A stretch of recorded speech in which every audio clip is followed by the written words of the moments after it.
ये आदमी के अंदर ही घटती है। भगवान कृष्ण ने जो अर्जुन को विराट स्वरूप दिखाया, कहीं बाहर थोड़ी उसने देखा। सब शरीर के अंदर ही का तो मामला है, उसी को देखा। तो देखिए, इतना समझाते समझाते आखिर में भगवान कृष्ण ने कहा कि अर्जुन से उनको इतनी बातें समझ आई, बताया, कुछ समझ में आया। अर्जुन ऐसे ऐसे छोड़, ऐसे ऐसे नहीं किया, नहीं लगा न वो। कल ठीक है साहब, आप तो कहा तो आपके बातें, तो कल बातें के काम मतलब। तो वही कहा कि अब हमको देखना चाहते हैं। जब साधना के अंदर, साधक के अंदर जब तक ये तड़प नहीं आएगी, आप हम तो उसको देख के रहेंगे, तब तक आपको सफलता भी नहीं मिलेगी। ये भी एक अवस्था है। जब उसके अंदर तड़प ललक आ जाए कि नहीं हम भी देख के रहेंगे, जैसे वो हमारे यहाँ उल्लमी हमको बताते थे, बुजुर्ग थे, हमसे कहते थे कि हम कुरान में को पढ़ा, उसमें लिखा मोहम्मद साहब को मिराज हुआ था। अब उसमें मुसलमान कहते हैं कि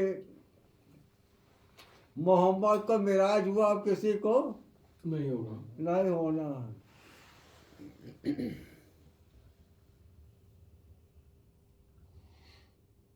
अब ये नहीं समझते कि जो अब मोहम्मद की स्थिति में आएगा उसको मिराज होना ही है। और मियाँ के यही दिमाग में चढ़ रहा है कि अगर मोहम्मद को मिराज हुआ तो काम का नहीं हो सका। हरा उनका मुसलमान पागल है, कहा रहे बेवकूफ, ऐसे कैसे हो सका। लेकिन रात दिन हो, जब किला के नीचे मछली मारे जान। 100 वर्ष पहले दुनिया कुछ और थी ओझा जी। सन्नाटा आ जाए, वो कहे वही दिमाग में हमेशा कि मिराज क्या होता है। उन्होंने कहा कि वो खुदा ने फिर हमको मिराज दिखाया। अब उनके बतिया कौन मुसलमान बनते नहीं, कहा न माना है, लेकिन हम तो देखा है। बड़ी समस्या तो ये हो जाती है। अब वो बतावा तो बतावा, कहाँ बतावा। तो समस्या ये हो जाती है कि कहाँ कहा जाए। जब तक भगवान कृष्ण ने अर्जुन को जब तक अनुभव नहीं कराया, कहने का बात है वही कृष्ण की बातें कि आपको मानने से काम नहीं बनेगा, जानने से काम का। जानने का मतलब आंखों से देखना। हाँ, जब तक आदमी अपनी आंखों से नहीं देखेगा तब तक जानकारी, तब तक उसको। जो आदमी से देखे, दो चीजें हैं, एक श्रद्धा है, एक विश्वास है। श्रद्धा विश्वास में क्या फर्क है ओझा जी, बताइए।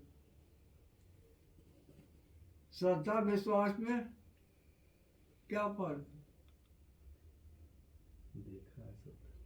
हम पढ़ करके सुन करके जो धारणा अपने हमारे अंदर बन जाती है वो विश्वास है। और जो देख करके हमारे अंदर जो धारणा बनती है वो श्रद्धा है। विश्वास डगमगा सकता है, लेकिन श्रद्धा नहीं डगमगाएगी। तो हमारे महापुरुष, एक बात हम आपको ये भी बता दें, गीता में आपने पढ़ा होगा, महाराज जी ने, गणाराम महाराज जी, उसमें साफ साफ लिखा है ये भजन की जागृति, ये अनुभव, कुछ लिखा है ना, किसी महापुरुष की देन होती है। हमारे यहाँ समाज में तो यही बड़ा गड़बड़ हो गया है। वास्तव में सदगुरु, सदगुरु जो होता है ना, एक स्थिति का नाम है। कोई विशेष जात पात से उसका कोई संबंध नहीं रहता। उस स्थिति को जो हासिल कर लेता है वही सदगुरु बन जाता है। सदगुरु एक अवस्था का नाम है, एक योग्यता का नाम है। ना कि कोई जात पात के कोई पढ़ाई लिखाई के हासिल किया हुआ डिग्री है। एक योग्यता का नाम है।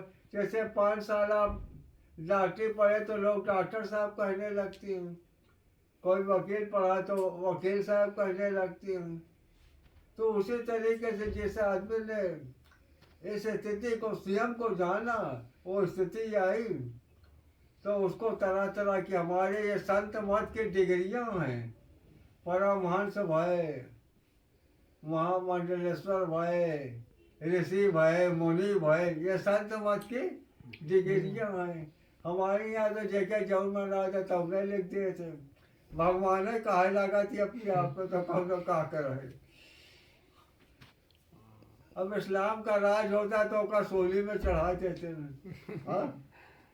कहो हो सका तो ईसा मसीह अगर इंडिया में रहता होता तो सूली पर न चढ़ता। नहीं चढ़ता। हाँ? उस जमाने में यहूदियों का राज था, मालूम है? ईसा के जमाने में यहूदियों को, उनको ये बात बर्दाश्त नहीं हुआ कि परमात्मा का बेटा तो कैसे हो सकता। परमात्मा खुदा का कोई बेटी बेटा नहीं है। तो अलग अलग भाई प्रेम मोहब्बत में कुछ भी उसने कह दिया तो कौन बात का गड़बड़। उसने कहा मैं उस परमात्मा खुदा का बेटा हूँ, मैं कहूँ बड़ी भारी बात है, लेकिन लोगों ने उसका अर्थ ही गलत निकाल लिया। अभी सब बातें समझ पाना। आपको मालूम है ना, ईसा मसीह के कोई बाप भी नहीं थे।